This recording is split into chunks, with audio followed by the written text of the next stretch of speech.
Salut à tous, chers amis, je suis Rivaros Wadjenokam, juriste en droit du travail.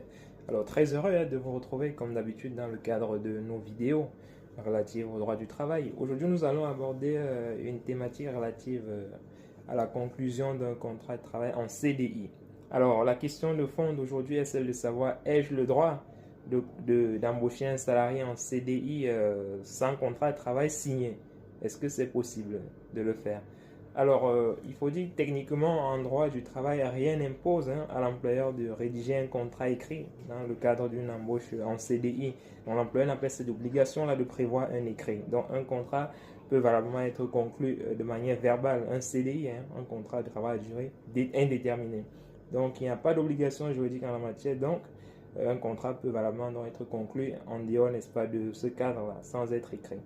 Par contre, il faut préciser que la loi a prévu des dispositifs ou plutôt un certain nombre, un certain type de contrat qui nécessite obligatoirement un écrit. Il s'agit par exemple des CDI de chantier ou d'épuration ou encore des CDI à temps partiel où l'employeur est tenu de prévoir un écrit dès lors qu'il souhaite embaucher un salarié dans ce cadre-là. Par exemple, si vous prenez un salarié en CDI à temps partiel, il y a des mentions obligatoires qui sont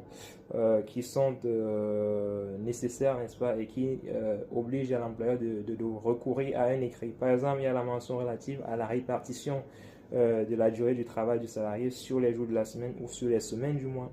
Donc, s'il n'y a pas d'écrit, la relation de travail pourra être requalifiée en CDI à temps plein depuis le début. Donc ça, c'est une obligation. Il en est de même, par exemple, des clauses importantes, notamment la clause de non-concurrence, la clause de déformation, par exemple. Il faut obligatoirement un écrit lorsqu'on recrute un salarié avec ce type de clause-là. Donc, il faut mettre en place un écrit, un CDI de manière écrite. Donc, c'est une obligation pour l'employeur dans ce sens-là.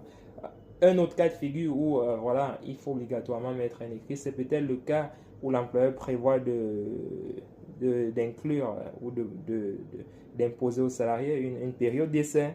Par exemple, dans ce cas, il est obligé de prévoir un écrit parce que la période d'essai ne se présume pas. C'est quelque chose qui doit être factuel, écrit et accepté par le salarié. Donc, s'il n'y a pas de support juridique, de support qui permet justement de définir et de clarifier cette période d'essai-là, le salarié a un droit de contester l'opposabilité, n'est-ce pas, de cette période d'essai qui lui est appliquée par l'employeur. Donc, il peut également avoir des cas de figure où, par exemple, une convention collective prévoit les mentions spéciales à mettre dans le CDI.